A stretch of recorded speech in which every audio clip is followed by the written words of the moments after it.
dikategorikan kita belajar dari definisi, dibiasakan kita belajar itu dari definisi. Kenapa? Pengertiannya dulu.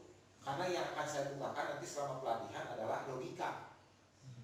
Nah, teknis itu bukan berapa lama dia belajar, berapa banyak materi yang dia belajar, bukan, tapi berapa cepat dia bisa menerima, kemudian dia bisa mengambil keputusan, eksekusinya tepat.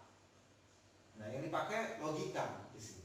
Nah, bagaimana cara menemukan logika itu? Saya coba selalu dengan pengertian-pengertian. Nah, apa itu smartphone? Smartphone itu apa? Ayo kita interaksi. Perangkat lunak. Perangkat lunak, hampir. Benar itu. Udah diawali dengan perangkat. Saya setuju itu. Paling pertama saya setuju sekali diawali dengan kata perangkat. Makanya orang selalu menyebut dengan istilah Device. device. Betul? iPhone disebutnya iDevice. iDevice. Betul? Betul. Kan? Android device ya. Betul nggak? Nah, device, perangkat. Saya setuju sekali. Perangkat, tadi ada perangkat lunak, ada perangkat keras. Ya, kalau yang disebut perangkat pertama yang kelihatan pasti ininya dulu dong. Betul nggak? Dari hardware. Ya, betul nggak? Betul. Kalau yang kelihatan hardware-nya dulu. Ini semua perangkat, tapi yang kelihatan wujudnya dulu. Bentuk fisiknya dulu. Ya, itu kita namakan istilahnya adalah hardware. Setuju? Ya. Kemudian di sini ada software atau yang disebut dengan perangkat lunak. Ini tidak terlihat. Kenapa? Karena dia bentuknya istilahnya sebuah program. Betul? Hanya bisa diketahui setelah menggunakan piranti lain atau perangkat lain, baru kita bisa menjalankan programnya. Nggak kelihatan Pak wujudnya, hanya bisa dirunning, dijalankan. Tapi untuk menjalankannya butuh perangkat. Itulah alasan kita kenapa belajar di sini harus perangkatnya dulu. Jadi pas dulu, nah itu jadi hardware-nya dulu. Oke, jadi nanti kalau kita lihat di handphone ini ada perangkat, hardware dan software. Mana dulu Pak yang akan kita pelajari? Hardware.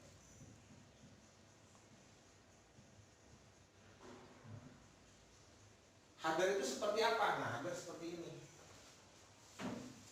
Perangkat kalau kita buka satu mesin handphone, ini yang begini namanya back casing, betul nggak?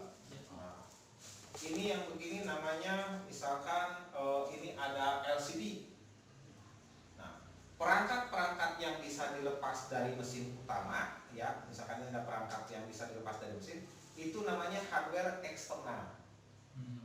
Ya, artinya bisa dilepas dari mesin. Sementara hardware yang satu mesin, nah hardware itu nanti ada dua. Ada eksternal, artinya bisa dilepas dari mainboard, mainboard. Ada yang internal. Nah, internalnya ini adalah semua perangkat yang nempel di mesin utuh, atau yang disebut dengan mainboard. Nah, mainboard. Kalau di iPhone namanya logic board. Kalau di Android namanya PDA.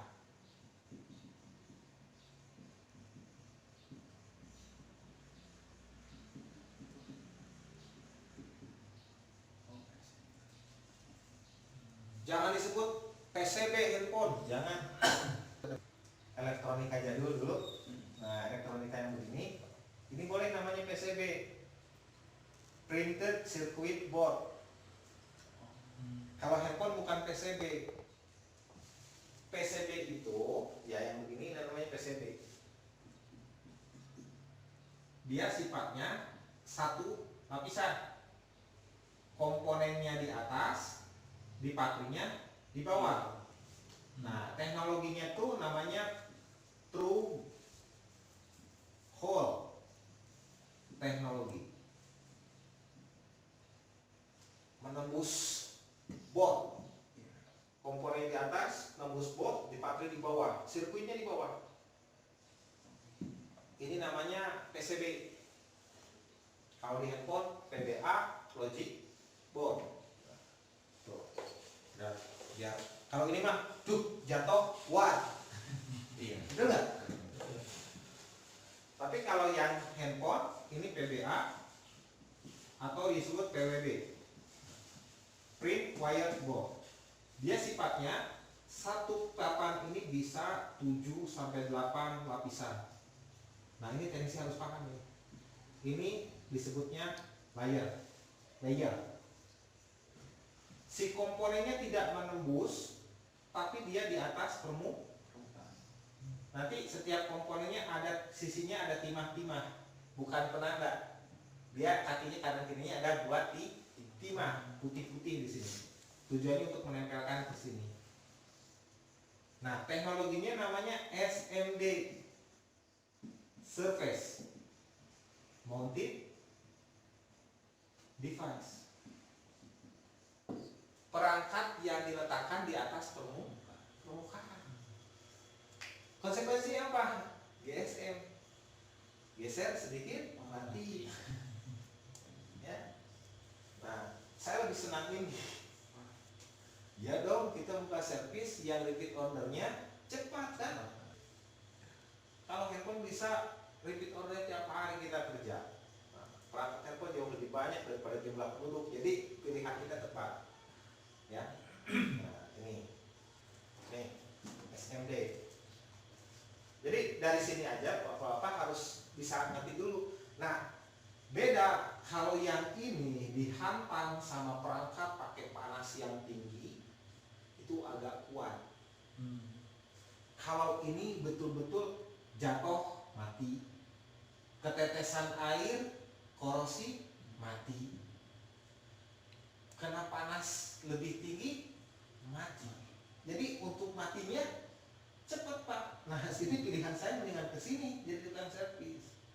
Ya, bukan mendoakan banyak handphone yang mati, tapi kalau setiap musim hujan, alhamdulillah, gitu kan? Ya kan? Nah, pasti ya handphone kehujanan gitu kan? Nah, itu kan. Tuh, jadi ini di sini karena kondisi inilah yang membuat, nah ini peluang buat kita. Nah, si teknisinya harus tahu dulu bahwa yang akan kita kerjakan seperti ini. Nah, setiap lapisan demi lapisan di sini ada klaim. Nah, misalkan lapisan 1 dengan lapisan 3 harus nyambung. Nah, ini klaimnya sampai 1 sampai 3 gitu. Lapisan 7 dengan 4 harus nyambung. Nah, ini klaimnya seperti ini. Jadi, setiap board, setiap lapisan ada anak tangga, Pak. Nah, gitu. Untuk tangga 1 dengan lantai 1 dengan lantai 3 ada tangganya langsung ke lantai 3. Nah, seperti itu. Jadi tiap board bisa saling berhubungan. Nah, teknisi yang nggak ngerti, ini sekali angkat IC, wah handphonenya mati, ganti IC-nya, angkat tanpa dianalisa dulu, angkat IC, pasang lagi, tetap pakai keneh, ganti IC-nya, angkat deh. 5 kali pemanasan, klaimnya lepas, putus jalur tengah-tengah, parah. Kita di sini tidak langsung main hajar, ya. Memang butuh keberanian ya, Pisma. Langsung jebret kamu ngangke, gitu kan. Jadi dihajar dulu, baru mikir. Salah, kita mikir dulu, baru hajar. Artinya apa? Karena rentang ini tadi supaya kita nyervis jadi duit, kan gitu. Dan tidak banyak bahan. Nah, kita mengarah ke sini. Sampai sini bisa dipahami, ya, bahwa nanti yang harus Bapak kenali ini perangkatnya.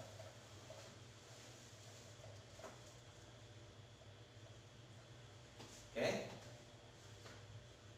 inilah yang disebut logic board, main board. Jadi kalau kita lihat mesinnya lebih kecil daripada handphonenya, betul nggak? Yang besar itu LCD-nya. Nah, sepakat ya, layarnya yang besar. Nah, si layar itu terlepas dari mesin. Berarti layar itu nanti yang eksternal itu seperti apa saja?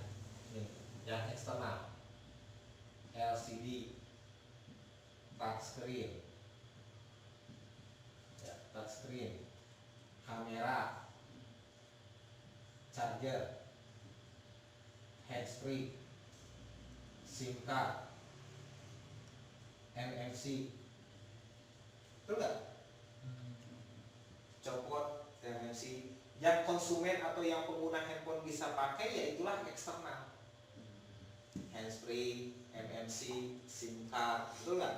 Nah ini yang bisa dilepas dari mainboardnya ini termasuk kepada eksternal dan terhubung dengan mesin utamanya itu pakai sistem konektor. Jadi nanti dari eksternal masuk ke mainboardnya ini dia pakai sistem konektor.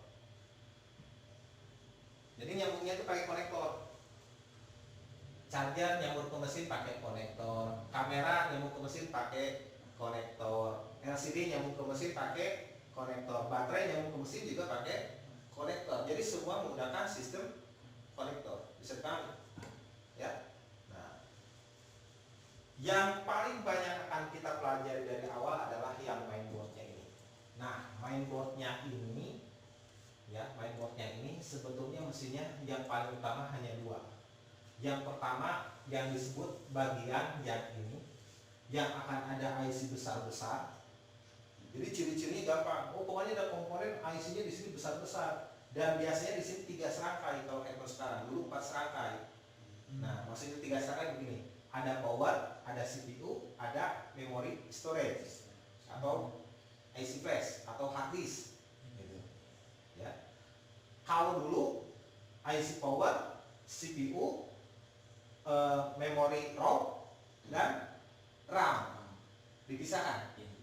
Kalau sekarang ROM sama RAM disatukan, ya, atau yang disebut dengan namanya apa ya kalau yang disatukan, combo, ya, disatukan, atau embedded, ya.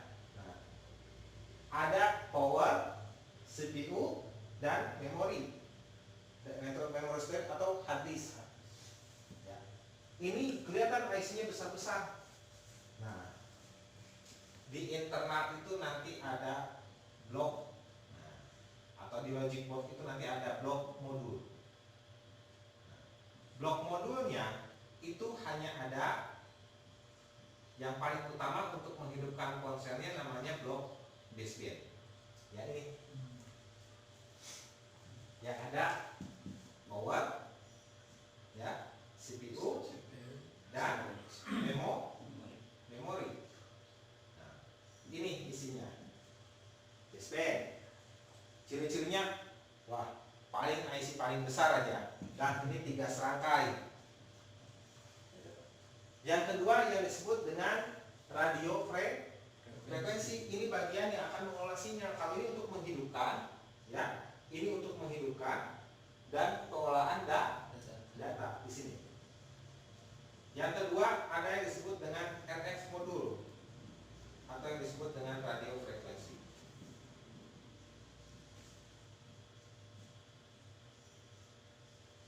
Ada dua, kalau kita lihat di sini ada 2 IC. Ya, ada yang disebut dengan front end modul. Front itu depan, end itu akhir, depan dan akhir. Jadi tempat keluar masuk si. Kalau masuk ke front, kalau keluar end, kan gitu. Ya. Sinyal itu nanti ada 2. Ada untuk menerima, namanya receiver signal. Receiver signal. X-nya itu signal. Ada untuk dikirim, namanya transmit.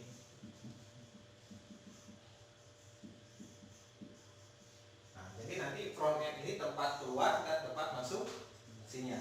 Nah, satu lagi ada yang disebut radio frekuensi proses.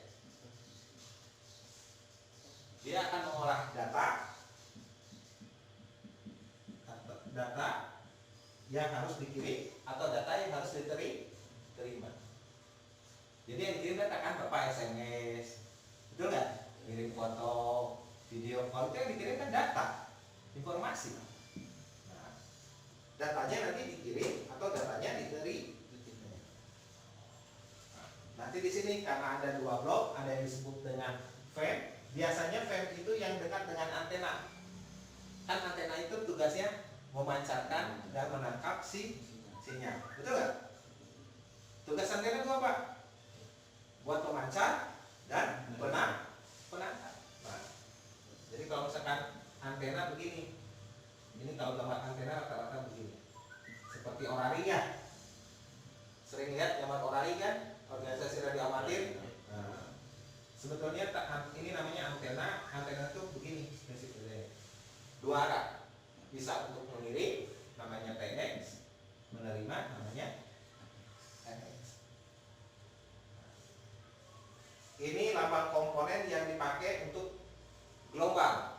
Ada kapasitor, ada lilitan. Nah, seperti itu. Jadi orang membuat logo pun itu karena memang menurut fungsinya. Gitu. Jadi tidak asal logo. Nih, yang terakhir yang disebut dengan blok modul ini tadi, UI atau user interface.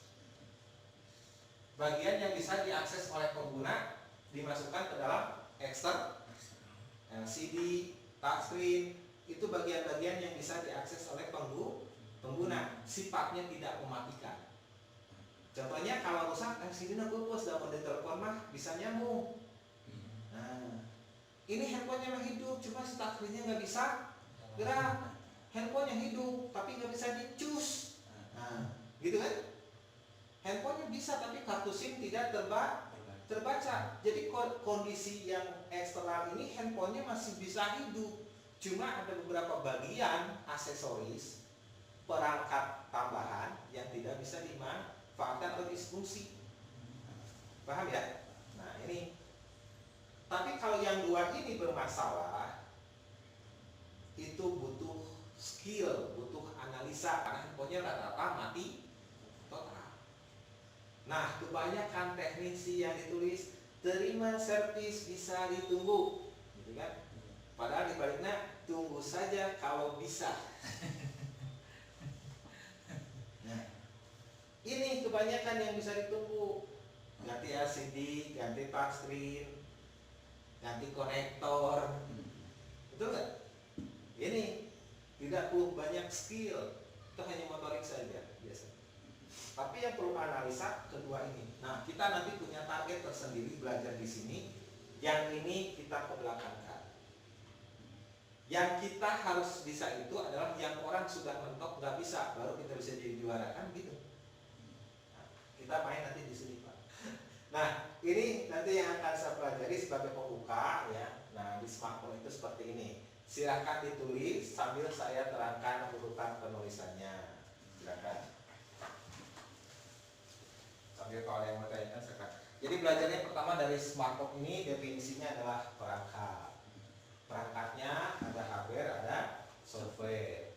Yang kita bahas yang hardware. Hardware-nya ada eksternal, ada internal. Eksternalnya ini, internalnya ini. Nah, banyak yang kita pelajari nanti di internal ini. Internal itu mesin itunya, mainboardnya, logic boardnya. Itu ada blok modul USB,